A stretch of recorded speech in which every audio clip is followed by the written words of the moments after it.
আসসালামু আলাইকুম, সবাইকে স্বাগত জানাচ্ছি ইতালির পালেরমো শহর থেকে। রোমানিয়ার জন্য যারা বাংলাদেশ থেকে ফাইল জমা করবেন, আমি গত একটা ভিডিওতে বলছিলাম আপনাদেরকে যে রোমানিয়ার পলিসি অর্থাৎ ইমিগ্রেশন পলিসি ব্যাপক পরিবর্তন আসছে।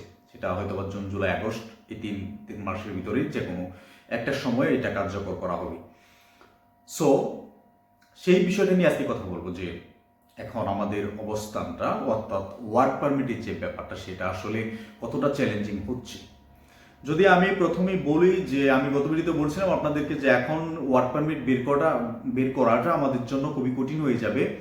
কারণ হচ্ছে এতদিন যারা রোমানিয়াতে থাকে বা পর্তুগালে থাকে বা ইউরোপের বিভিন্ন দেশে থাকার পরে যারা কাজ করে, ইভেন বাংলাদেশে যাদের অফিস রয়েছে কিন্তু সরকারি রেকর্ডিং এজেন্সি হিসেবে তাদের কোনো লাইসেন্স নেই অর্থাৎ আরএল নাম্বার নেই, তারা কিন্তু এখন কোনোভাবেই কাজ করতে পারবে না।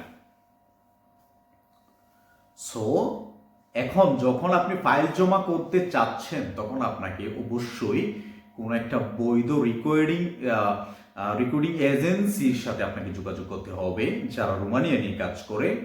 পাশাপাশি আপনি এজেন্টের মাধ্যমে আপনার ফাইল প্রসেসিং করতে পারেন যদি সেই এজেন্ট সেই যে কোনো একটা রেকর্ডিং এজেন্সির মাধ্যমে আপনার কাজটা সম্পন্ন করে দিতে পারে। আচ্ছা, এখন কি তাহলে এজেন্টদের যারা এজেন্ট হিসেবে কাজ করে তাদের কাজটা বন্ধ হয়ে যাবে? না, যে কোনো এজেন্ট চাইলে যে কোনো একটা এজেন্সির সাথে বা তাদেরকে সম্পর্কিত করে দেন তাদের কার্যক্রমে যে ব্যাপারটা সেটা কিন্তু তারা কন্টিনিউ করতে পারে।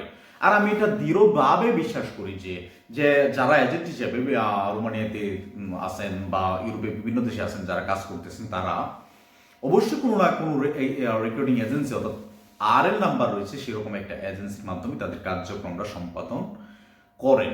সো এই বিষয়টা আমরা এখানে জানি। তো আমি গত ভিডিওতে বলছিলাম আপনাদেরকে যে এজেন্সির যে ব্যাপারটা তাদের এখন থেকে কাজ করাটা টু মাচ ডিফিকাল্ট হয়ে যাচ্ছে বা হতে যাচ্ছে সামনে। সেটা হচ্ছে যে আমি যতটুকু জানি যে এক একটা এজেন্সি তাদের যে ডিপোজিটের যে ব্যাপারটা সেটা 75,000 ইউরো অর্থাৎ 75,000 ইউরো আপনাকে 75,000 ইউরো আপনাকে ডিপোজিট রাখতে হবে, যেটা আপনি যদি আপনার কোনো ধরনের অন্যায় করেন তাহলে সেটা আপনার জামানতের টাকা থেকে সেটা কেটে নেওয়া হবে। ইভেন আপনি যে লোকগুলোকে রিকোয়েস্ট করবেন রোমানিয়াতে, অর্থাৎ আপনি যে লোকটা পাঠাবেন সেটা যদি কোম্পানিতে না থাকে বা কোম্পানি থেকে পালিয়ে যায় তাহলে কিন্তু সেই ডিপোজিটের টাকা থেকে আপনার টাকাটা মাইনাস করে ফেলবে। সো বুঝতেই পারতেছেন যে এক একটা এজেন্সির উপরে কতটুকু চাপ তৈরি হবে। অর্থাৎ একটা এজেন্সি এখন যদি বাংলাদেশ থেকে ফাইল নেয় বা বিশ্বের যে কোনো দেশে হতে পারে, সেটা কুয়েত থেকে হতে পারে, মালয়েশিয়া থেকে হতে পারে, সিঙ্গাপুর থেকে হতে পারে বা সৌদি আরব থেকে হতে পারে, ওমান থেকে হতে পারে, যেখান থেকে কাজ করুক না কেন, আপনি অ্যাজ এ ক্লায়েন্ট হিসেবে আপনাকে এই নিশ্চয়তা অবশ্যই দিতে হবে যে আপনি রোমানিয়াতে আসবেন এবং যে কোম্পানিতে আপনি আসবেন সেই কোম্পানিতে আপনাকে থাকতে হবে, সেই কোম্পানিতে আপনাকে কাজ করতে হবে। এটা যখন আপনি এনশিওর করবেন এবং আপনি হয়তোবা আপনার সাথে যে কোনো একটা এজেন্ট বা যে কোনো একটা এজেন্সি আপনার সাথে ডিটে যেতে পারে যে আপনি লিখিত বক্তব্য দেবেন যে আপনি কোম্পানিতে থাকবেন, আপনি কোম্পানিতে কাজ করবেন, দেন আপনার ফাইলটা আমরা সাবমিট করবো, আদারওয়াইজ আপনার ফাইল আমরা কাজ করবো না। জি, এখন এটাই হবে সামনে, কারণ রোমানিয়ান গভর্নমেন্ট যেটা চাচ্ছে ক্লিয়ারলি আপনাদেরকে সেই 2021 সাল থেকে বলে আসছি, যারা ইতিমধ্যে আসছেন তো চলেই আসছেন, এখন নতুন করে যারা ফাইল জমা করবে আপনাদের জন্য এখন আমি বলতেছি যে রোমানিয়ান গভর্নমেন্ট সবসময় তারা চাচ্ছে যে শ্রমিকগুলা ইন্ডিয়া, নেপাল, বাংলাদেশ, শ্রীলঙ্কা যেখান থেকে আসুক না কেন তারা যাতে আমার দেশে আসে এবং আমার দেশে থাকে, কাজ করে।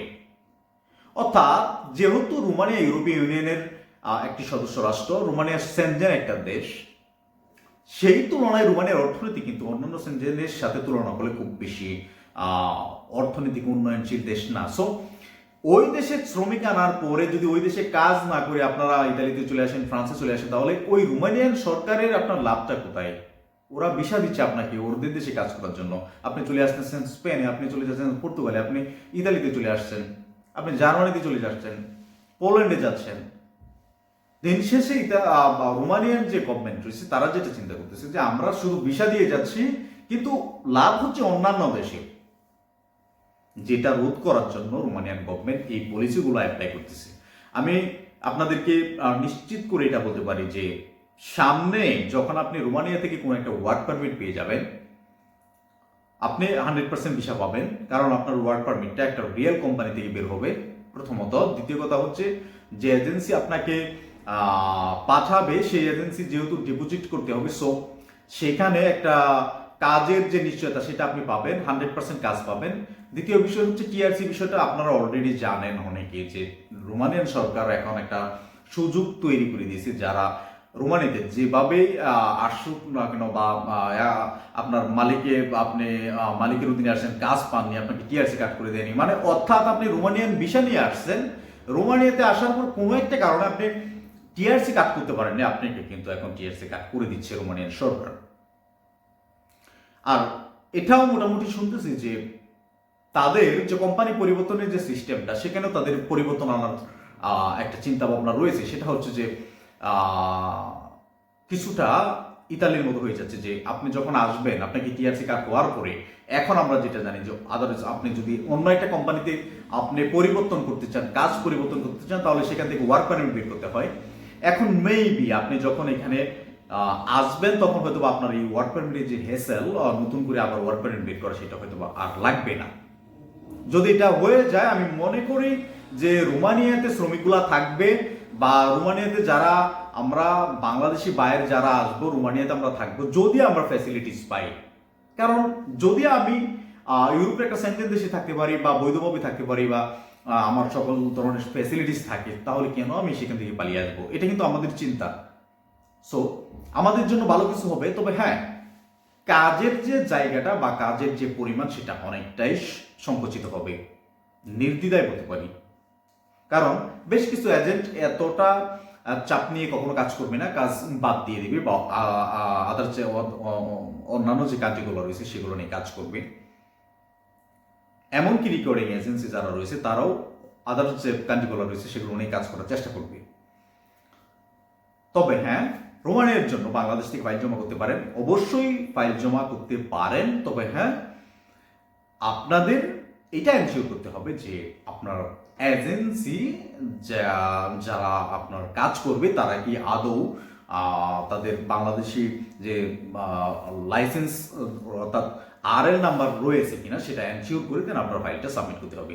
যদি আপনার কোনো এজেন্টের মাধ্যমে আপনি ফাইল প্রসেসিং করতে চান, তাহলে অবশ্যই সেটা আপনাকে মোটামুটি জেনে নেওয়াটা সবচেয়ে ভালো বা বুদ্ধিমানের কাজ হবে, যে আপনার এজেন্ট কি কোনো এজেন্সি মাধ্যমে কাজ করে কিনা।